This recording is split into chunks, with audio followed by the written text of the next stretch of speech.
नमस्कार। टाइम्स हिमाचल के लिए आज दिन भर में हेडलाइंस के साथ मैं सपना शर्मा आपका स्वागत करती हूँ। पेश है आज दिन भर की मुख्य खबरें। मुख्यमंत्री सुखविंदर सिंह सुक्खू दिल्ली रवाना, सोलन में कार्यकर्ताओं से मिले। विपक्ष का एपीएमसी द्वारा आवंटित दुकानों में घपले को लेकर विधानसभा में हंगामा, किया वॉकआउट। उप मुख्यमंत्री मुकेश अग्निहोत्री ने आईआरबी बटालियन के 70वें स्थापना दिवस समारोह में की शिरकत, कहा महिलाएं किसी से कम नहीं। लोक निर्माण मंत्री विक्रमादित्य सिंह ने कहा, अब तक मानसून में विभाग को हुआ करीब 1500 करोड़ का नुकसान। विधायक बलबीर की आरोपों पर कृषि मंत्री ने कहा, विपक्ष लगा रहा झूठे आरोप, दुकानों के आवंटन में कोई अनियमितता नहीं। सीटू ने तहबाजारियों के समर्थन में सौंपा ज्ञापन, मांगे न मानने पर आंदोलन की दी चेतावनी। अब खबरें विस्तार से। हिमाचल प्रदेश के मुख्यमंत्री सुखविंदर सिंह सुक्खू आज सड़क के रास्ते सोलन पहुंचे। मुख्यमंत्री का कार्यक्रम चंडीगढ़ तक सड़क मार्ग और वहां से दिल्ली तक हवाई यात्रा का रहा। दिल्ली में वे हिमाचल भवन में रात्रि विश्राम करेंगे। दिल्ली जाते समय सोलन में कांग्रेस कार्यकर्ताओं ने मुख्यमंत्री का जोरदार स्वागत किया। उनका काफिला सप्रून स्थित जल शक्ति विभाग के पास कुछ देर के लिए रुका। हालांकि मुख्यमंत्री का सोलन में रुकने का कोई तय कार्यक्रम नहीं था, लेकिन कार्यकर्ताओं को देखकर उन्होंने स्वयं अपना काफिला रुकवा लिया और वाहन से ही सभी से मुलाकात की। इस दौरान कांग्रेस के कई नेता और कार्यकर्ता मौजूद रहे। मुख्यमंत्री ने सभी का अभिवादन स्वीकार किया और आभार जताते हुए दिल्ली के लिए रवाना हो गए। विधानसभा मॉनसून सत्र के 8वें दिन प्रश्नकाल के दौरान विपक्ष ने एपीएमसी द्वारा आवंटित की गई दुकानों को लेकर सवाल उठाए। विपक्ष की ओर से रणधीर शर्मा, सुधीर शर्मा और बलबीर वर्मा ने इन दुकानों के आवंटन को लेकर सवाल पूछे और भ्रष्टाचार के आरोप लगाए, साथ ही जांच करने की मांग उठाई। लेकिन मंत्री द्वारा इसको लेकर स्पष्ट रूप से जवाब नहीं दिया गया, तो विपक्ष ने सदन में नारेबाजी शुरू कर दी और नारेबाजी करते हुए सदन से बाहर आ गए। नेता प्रतिपक्ष जयराम ठाकुर ने कहा कि प्रश्नकाल के दौरान एपीएमसी की दुकानों के आवंटन को लेकर विपक्ष के विधायकों द्वारा सवाल पूछे गए, लेकिन मंत्री बार बार एक ही बात कह रहे थे कि विधायक लिखित में दें, उसके बाद ही इसका जवाब दिया जाएगा, जबकि विधायक सदन के अंदर ऑन रिकॉर्ड सवाल पूछ रहे थे। उन्होंने कहा कि इन दुकानों के आवंटन को लेकर भ्रष्टाचार हुआ है और गलत तरीके से दुकानों का आवंटन भी किया गया है और लूटने की पूरी छूट दे रखी है। माननीय सदस्य रणधीर शर्मा जी ने स्पेसिफिक और वर्मा जी, बिट्टू वर्मा जी ने, दोनों ने स्पेसिफिक चार्जेस लगाए, लेकिन उसके बावजूद भी मंत्री बार बार एक ही बात कहते रहे कि आप लिख करके दीजिए। जो विधानसभा के रिकॉर्ड पे आ रहा है, एक एक पॉइंट इन्होंने कहा कि इसमें भ्रष्टाचार हुआ है, इसमें गलत तरीके से आवंटन हुआ है, क्या आवंटन आप रद्द करेंगे? लेकिन सरकार में सीधी सी बात है कि लूट की छूट है। वहीं विधायक रणधीर शर्मा ने कहा कि विधानसभा में एपीएमसी शिमला किन्नौर की दुकानों के आवंटन को लेकर सवाल किया गया था। सरकार ने यह माना कि 70 दुकानों का एपीएमसी द्वारा आवंटन किया गया, जिसमें जांच कराई गई, लेकिन कोई अनियमितता नहीं पाई गई। जो एपीएमसी ने पराला, शिलारू और टूटू में आवंटित की, उनमें अनियमितताएं हुई, जांच कराई, परंतु कुछ गलत नहीं पाया। जबकि सच्चाई ये है कि उन 70 दुकानों के आवंटन के लिए जो एप्लीकेशंस इनवाइट की गई, वो 133 एप्लीकेशंस आई। 133 लोगों ने दुकानों के लिए एप्लीकेशंस दी और आप देखिए उन 133 में से 63 लोगों की एप्लीकेशंस रिजेक्ट की गई, रद्द की गई और 70 दुकानें थी, 70 लोगों की ही एप्लीकेशंस आवेदन को सही पाया गया। यही नहीं, पराड़ा के अंदर जितनी दुकानें थी उतनी ही एप्लीकेशन, जितनी शिलारू के अंदर दुकानें थी उतनी ही एप्लीकेशन और जितनी टूटू में दुकानें थी उतनी ही एप्लीकेशंस को सही पाकर उनको कौड़ियों के भाव किराए पर दे दिया गया। हमारी बेस्ट डायमंड रिंग डिजाइन्स। लड़की देखने गए थे तो पहली बार में पसंद कर ली थी। और दिखाइए। इनकी तरह गारंटी के साथ आती तो हाँ कर लेता। Happy anniversary. सबसे अनमोल मुस्कान खिलती है सिर्फ हीरो से। सजाइए अपने खास पल, वर्मा ज्वेलर्स।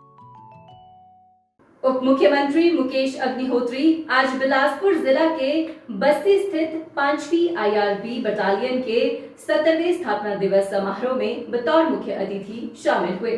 उन्होंने ज्योति प्रज्वलित कर समारोह का शुभारंभ किया। इस अवसर पर उन्होंने विभिन्न खेलकूद गतिविधियों में बेहतरीन एवं उत्कृष्ट सेवाएं प्रदान करने वाले 24 पुलिस अधिकारियों एवं जवानों को प्रमाण पत्र प्रदान कर सम्मानित किया। मुकेश अग्निहोत्री ने कहा कि हिमाचल प्रदेश में कुल 7 पुलिस बटालियन हैं, जिनमें बस्ती स्थित ये एकमात्र महिला बटालियन है। इस अवसर पर बटालियन के स्थापना दिवस की हार्दिक शुभकामनाएं देते हुए उप मुख्यमंत्री मुकेश अग्निहोत्री ने कहा कि ये महिला बटालियन प्रदेश में महिला सशक्तिकरण का उत्कृष्ट उदाहरण है। उन्होंने कहा कि आने वाले समय में महिला पुलिसकर्मी उच्च पदों पर पहुंचेगी और ये बटालियन पूरी तरह से महिलाओं द्वारा ही संचालित होगी। उन्होंने कहा कि आज हमारी महिला पुलिसकर्मी बेहतरीन कार्य करते हुए प्रदेश के दूर दराज और दुर्गम क्षेत्रों में कार्य करने के साथ साथ चुनाव, कानून व्यवस्था और ट्रैफिक पुलिस की ड्यूटी को भी बखूबी निभा रही है। बेहतरीन बटालियन है लड़कियों की, संवेदनशील ये बटालियन है। इलेक्शंस में ड्यूटियां देती हैं, जाके दूर दराज दुर्गम इलाकों में ड्यूटियां देती हैं। और जब आपदा आई है उस दौरान भी बहुत अच्छी सेवाएं हमारी बटालियंस ने दी हैं। और कानून व्यवस्था बनाए रखने के लिए भी ड्यूटियां दी जा रही हैं। कि हमारे ऑफिसर्स जो है पुरुष ऑफिसर यहाँ पे काम कर रहे हैं, लेकिन मुझे लगता है कि समय के साथ साथ जैसे ही लड़कियां आगे बढ़ेंगी और गेस्टेड पदों पे पहुंचेंगी तो ये लोग भी यहाँ दिखने बंद होंगे और पूरी की पूरी बटालियन जो है वो महिलाओं द्वारा ही संचालित होगी। हिमाचल प्रदेश में 24 से 26 अगस्त तक हुई मूसलाधार बारिश और बादल फटने की घटनाओं से प्रदेश में जनजीवन अस्त व्यस्त हो गया।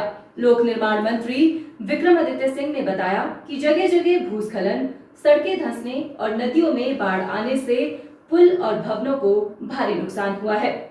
24 से 26 अगस्त के बीच ही 158 करोड़ रुपए का नुकसान हुआ। भारी बारिश के चलते 1091 सड़कें यातायात के लिए क्षतिग्रस्त है, 7 पुल टूट गए हैं और 2 पुल पूरी तरह बह गए। राहत कार्यों के लिए 912 मशीनें लगाई गई है। लोक निर्माण मंत्री विक्रमादित्य सिंह ने कहा कि कुल्लू में करीब 30 करोड़ का नुकसान हुआ है। मनाली को पुरानी मनाली से जोड़ने वाला मनालसू पुल क्षतिग्रस्त हो गया। कुल मिलाकर 257 किलोमीटर सड़क नेटवर्क क्षतिग्रस्त हुआ है, जिसमें 10 किलोमीटर सड़क पूरी तरह से बह गई है। कांगड़ा जिले में 30 करोड़ का नुकसान हुआ है। पूरे मानसून सीजन में अब तक लोक निर्माण विभाग को 1444.56 करोड़ का नुकसान हुआ है। इसमें 5667 किलोमीटर सड़कें और 70 पुल प्रभावित हुए हैं। 3 दिन में बहुत ज्यादा नुकसान प्रदेश के विभिन्न क्षेत्रों के अंदर हुआ है। जिस तरीके से आपने भी सभी प्रदेशवासियों ने सोशल मीडिया में देखा है कि करीबन हमारा 24, 25 और 26 अगस्त को भारी मूसलाधार बारिश की वजह से बहुत से इलाकों में सड़कें जो है क्षतिग्रस्त हुई है। आपके ब्रिजेस कई जगहों पे क्षतिग्रस्त हुए हैं। और 26 तारीख को खास करके जिला कुल्लू के मनाली क्षेत्र में, ओल्ड मनाली में जितने हमारे ब्रिजेस थे वो बह गए हैं। हमारा पतलीकुल इलाके में जो ब्रिज है उसका अबटमेंट्स बह गए हैं। और साथ ही साथ जो हमारा पोंग डैम है उसका जो पानी का स्तर बढ़ने की वजह से वहाँ पर भी काफ़ी नुकसान सड़कों को जिला कांगड़ा के अंदर हुआ है। कुल मिलाकर अगर हम बात करें तो इस मानसून में करीबन 1400 करोड़ का नुकसान प्रदेश को हुआ है। और पिछले 3 दिन में ही अनुमानित है कि करीबन 550 करोड़ का नुकसान लोक निर्माण विभाग को हुआ है। सोलन में लैपटॉप्स पर कमाल का ऑफर सकते हैं। यहाँ सिर्फ 2000 रुपए पर मंथ से EMI भी स्टार्ट है। साथ ही यहाँ एंड ऑफ सीजन सेल में अप टू 50% तक के डिस्काउंट के साथ आप फ्रिज, वॉशिंग मशीन, LED जैसी इलेक्ट्रॉनिक्स भी अपने घर ले जा सकते हैं। Electronics D mall Solan. Bhajpa विधायक बलबीर सिंह वर्मा ने आरोप लगाया है कि APMC ने दुकानों के आवंटन में भाई भतीजावाद किया है। पराला सब्जी मंडी में 5000 में दुकानें किराए पर दी गई, जबकि 10 साल पहले 50 से 80 हजार की दुकानें दी गई थी। सरकार जांच से भाग रही है और अगर इसमें जांच होती है तो दूध का दूध और पानी का पानी सामने आएगा। सरकार इसमें न्यायिक जांच करवाए क्योंकि मामला किसानों से जुड़ा है। जिन दुकानों का अलॉटमेंट 10 साल पहले 80,000 में हुआ था, साइज में वो दुकानें छोटी है, ये साइज में दुकानें बड़ी है और 10 साल बाद उन दुकानों का अलॉटमेंट 5,000 में हो रहा है। हमने माननीय मंत्री महोदय से कहा था कि जिनकी 10 साल पहले 80,000 में दी, क्या उनके रेट कम करेंगे। नंबर 2, जो ये दुकानों का अलॉटमेंट हुआ है, इसमें भाई भतीजावाद हुआ है। इन्होंने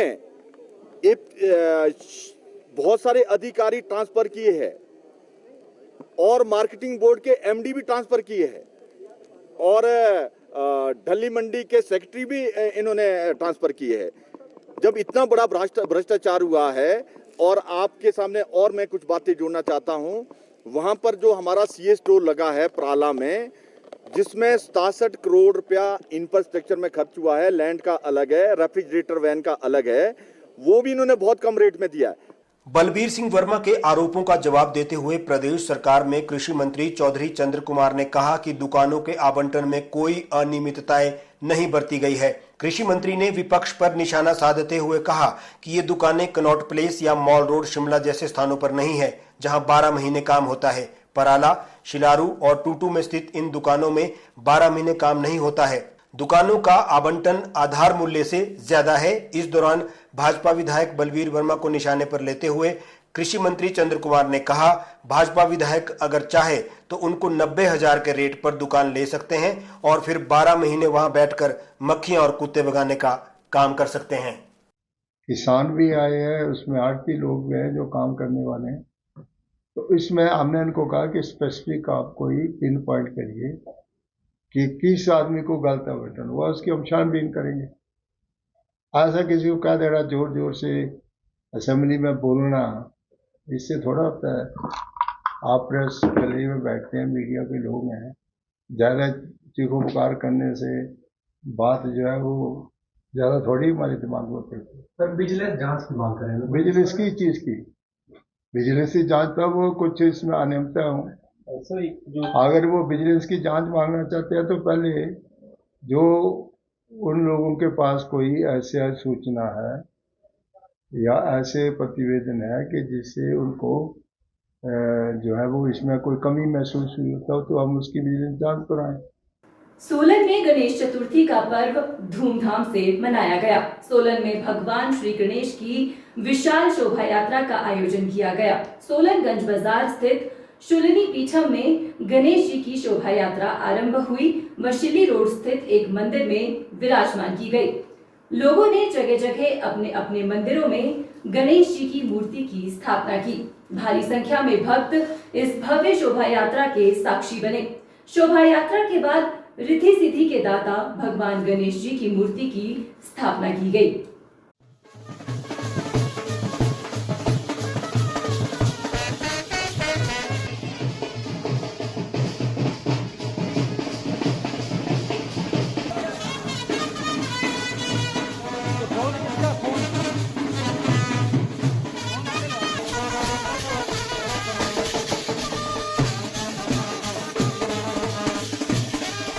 गणेश चतुर्थी का लोगों में खासा उत्साह देखने को मिला। लोगों ने विधिवत गणेश की पूजा अर्चना की व उन्हें मोदक केले का भोग लगाया। हर शुभ कार्य करने से पहले गणेश जी की पूजा अर्चना की जाती है, जिससे कार्य सफलतापूर्वक संपन्न हो सके। गणेश चतुर्थी के दिन रात के समय चंद्रमा को देखना वर्जित माना जाता है। मान्यता है कि यदि याद कोई चंद्रमा को देखता है तो उस पर झूठे कलंक सहित झूठे इल्जाम लगते हैं। भगवान श्री कृष्ण को भी कलंक चतुर्थी का चंद्रमा देखने के कारण झूठे आरोपों का सामना करना पड़ा था, तो आम जन की तो बात ही क्या है। शास्त्र बताते हैं कि आज के दिन चंद्रमा को भूलकर भी नहीं देखना चाहिए, वरना रोग, कष्ट इत्यादि सहित विभिन्न सी समस्याएं उत्पन्न होती हैं। 5 दिवसीय गणपति महोत्सव का आयोजन किया जा रहा है। गणपति महोत्सव के आज पहले दिन दुर्गा माता मंदिर गंज बाजार से गणेश जी की मूर्ति को गंज बाजार चौक बाजार होते हुए यहाँ छिल्ली रोड पे मंदिर परिसर में लाया गया है। यह मूर्ति की स्थापना की जाएगी और यह महोत्सव 27 तारीख से 31 तारीख तक चलेगा। श्री सिद्धि विनायक सेवा संगठन द्वारा ये चौथी बार गणेश उत्सव बड़ी धूमधाम से छुल्ली मंदिर परिसर में मनाया जा रहा है। हिमाचल प्रदेश में बीते 3 दिनों से लगातार बारिश हो रही है, जिसके चलते मणिमहेश में हजारों यात्रियों के फंसे होने की सूचना है। वहीं इस मामले को भरमौर के विधायक डॉक्टर जनक राज ने भी सरकार के समक्ष उठाया है और तुरंत प्रभाव से सुरक्षा बलों को भेजने के साथ ही हेलीकॉप्टर के माध्यम से नुकसान का आकलन और फंसे हुए लोगों तक सहायता पहुंचाने की मांग की है। भरमौर के विधायक डॉक्टर जनक राज ने कहा कि बीते 4 दिनों से लगातार बारिश हो रही है और 3 दिन से भरमौर और चंबा क्षेत्र में काफी नुकसान हुआ है, जिसके चलते सड़क संपर्क मार्ग भी अवरुद्ध हो गए हैं और दूर संचार सेवा भी 2 दिन से ठप है और किसी से संपर्क नहीं हो पा रहा है। चंबा डीसी और भरमौर के प्रशासन से भी कोई संपर्क नहीं हो पा रहा है कि कितना नुकसान हुआ है और कितने लोग फंसे हुए हैं। मैं स्पष्ट तौर पर कहना चाहूंगा, राजनीति में आने से पहले भी और राजनीति में आने के बाद भी आप अगर देखें तो हम प्रत्येक सत्र में बार बार मणिमहेश यात्रा को लेकर विषय उठाते रहते हैं, क्योंकि ये यात्रा हमारे चुनाव क्षेत्र में आयोजित होती है, प्रतिवर्ष आयोजित होती है और लाखों की तादाद में श्रद्धालु इस यात्रा में आते हैं। पिछले 4 दिनों से चंबा जिले में और मेरे चुनाव क्षेत्र में जो हालात बने हैं वो किसी से छुपे नहीं है। 3 दिन भारी बारिश हुई और पिछले लगभग 2 दिनों से मोबाइल नेटवर्क और बिजली टोटल ठप है। मुझे बहुत दुख इस बात का है कि हम संपर्क ही नहीं कर पा रहे हैं कि कहाँ कितना नुकसान हुआ है, कहाँ जानमाल का नुकसान हुआ है, कहाँ कितने लोग फंसे हैं, हमें कोई जानकारी प्राप्त नहीं हो पा रही है। चंबा के जिलाधीश से भी हमारे संपर्क नहीं हो पा रहा, भरमौर के प्रशासन से भी हमारा संपर्क नहीं हो पा रहा। पिछले 3 दिन से लगातार जारी बारिश के कारण व्यास नदी के जलस्तर में वृद्धि होने के चलते पंडोह डैम के फ्लड गेट बार-बार खोले जाने के बाद हमीरपुर जिला के नदी के साथ लगते क्षेत्रों में लोगों को दूर रहने को कहा गया है। उपायुक्त एवं जिला आपदा प्रबंधन प्राधिकरण के अध्यक्ष अमरजीत सिंह ने बताया कि सुजानपुर और नादौन उपमंडल में व्यास नदी के साथ लगते इलाकों के लोग उफनती नदी के पास ना जाए। उपायुक्त ने कहा है कि कुल्लू और मंडी जिलों में भी लगातार भारी बारिश के कारण व्यास नदी के जलस्तर में भारी वृद्धि देखने को मिल रही है।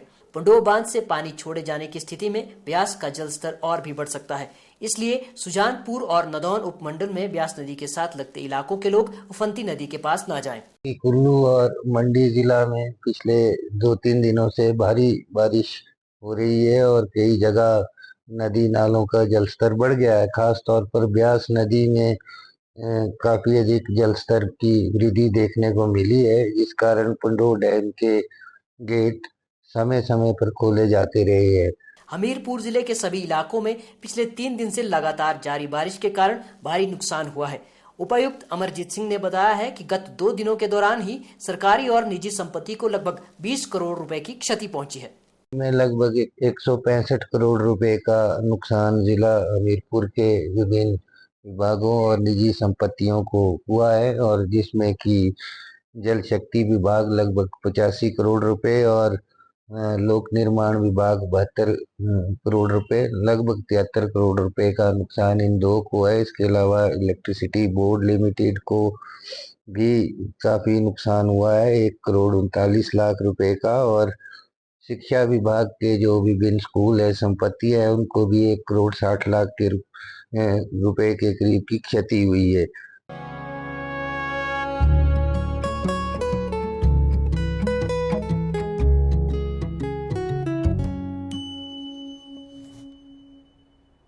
तो इसे पैक कर दूं या फिर से प्रपोज कर दूं? Ma'am, happy anniversary baby ji. Happy anniversary. सबसे अनमोल मुस्कान खिलती है सिर्फ हीरो से। सजाइए अपने खास पल, Verma jewellers. Tax bar association का चुनाव हमीरपुर में आयोजित किया जाएगा। इसकी अध्यक्षता चार्टेड अकाउंटेंट राजीव शर्मा ने की। इस दौरान सर्वसम्मति से दूसरी बार एडवोकेट सुशील शर्मा को जिला अध्यक्ष नियुक्त किया गया है। बैठक के दौरान सामने आया कि आयकर दाताओं, अधिवक्ताओं, चार्टेड अकाउंटेंट्स और इनकम टैक्स प्रैक्टिशनर को कई तरह की समस्याओं का सामना करना पड़ रहा है। इन समस्याओं के ऊपर मंथन किया गया और समाधान के लिए रणनीति बनाई गई। नवनियुक्त जिला अध्यक्ष सुशील शर्मा ने कहा कि उन्हें जो जिम्मेवारी दूसरी बार सौंपी गई है उसका निष्ठा के साथ निर्वहन करेंगे। उन्होंने कहा कि आयकर दाताओं, अधिवक्ताओं, चार्टेड अकाउंटेंट्स और इनकम टैक्स प्रैक्टिशनर को पेश आ रही समस्याओं का आयकर विभाग से हल सुनिश्चित किया जाएगा। उन्होंने कहा कि आयकर दाताओं को फेसलेस असेसमेंट स्क्रूटनिंग के बाद नोटिस जा रहे हैं। इसी तरह की कई अन्य समस्याएं भी सामने आ रही है। इन समस्याओं का समाधान सुनिश्चित किया जा रहा है। जो समस्याएं जो अभी हमारे पास आ रही हैं उसको उनका निवारण, जैसे इसमें इनकम टैक्स में जो है वो बहुत से लोगों को नोटिस आ रहे हैं और जिस प्रकार से फेसलेस जो है वो असेसमेंट स्क्रूटनी हो रही है उसके ऊपर भी थोड़ा सा लोगों को जागरूक करना, इस तरह के जो काम है उनको बहुत चुनौतीपूर्ण काम है और इन कामों को करने के लिए जो है वो मुझे यहाँ पे नियुक्त किया गया है। और मैं समझता हूँ कि मुझे इसमें जो है अभी जो जितने भी मेरे chartered accountants, advocates, income tax practitioner हैं उनकी मदद चाहिए और उनके सहयोग से मैं इनको हल करवाने की कोशिश करूंगा। रेहड़ी फड़ी तह बाजारी यूनियन संबंधित सीटू ने नगर निगम शिमला द्वारा तह बाजारियों के सत्यापन व पंजीकरण के लिए 8 दस्तावेज मांगने के खिलाफ शिमला शहर में एक दिन की हड़ताल की। इसके उपरांत उपायुक्त कार्यालय पर जोरदार प्रदर्शन किया जिसमें सैकड़ों लोग शामिल रहे। यूनियन ने जताया कि अगर इस शर्त को वापस न लिया गया, केवल आधार कार्ड पर सत्यापन व पंजीकरण न किया गया तो आंदोलन तेज होगा। कर्मचारियों को उजाड़ना नहीं चलेगा, नहीं चलेगा, नहीं चलेगा। कर्मचारियों को उजाड़ना, होश में आओ। एमसी प्रशासन होश में आओ, होश में आओ, होश में आओ। प्रदर्शन में सीटू प्रदेशाध्यक्ष विजेंद्र मेहरा और समस्त पदाधिकारी उपस्थित रहे। प्रदर्शन को संबोधित करते हुए विजेंद्र मेहरा ने कहा कि स्ट्रीट वेंडर्स एक्ट 2014 वर्ष 2007 में सुप्रीम कोर्ट के आदेश पर बनी स्ट्रीट वेंडर्स पॉलिसी को लागू करवाने और तह बाजारियों को उजाड़ने के विरुद्ध तह बाजारी विधानसभा और प्रदेश सरकार सचिवालय का घेराव करने में नहीं चूकेंगे। उन्होंने कहा कि कैबिनेट सब कमेटी की आड़ में तह बाजारियों से 8 तरह के दस्तावेज मांगना तह बाजारियों को तंग करने के अलावा और कुछ भी नहीं है। आज दिन भर के लिए बस इतना ही। ताजा अपडेट और खबरों के लिए आप बने रहिए हमारे साथ, देखते रहिए टाइम्स हिमाचल। हर अपडेट के लिए हमें फॉलो करना ना भूलें, क्योंकि हम हैं सच की राह पर सबसे आगे। फेसबुक के साथ साथ हम यूट्यूब और इंस्टाग्राम पर भी उपलब्ध है। नमस्कार।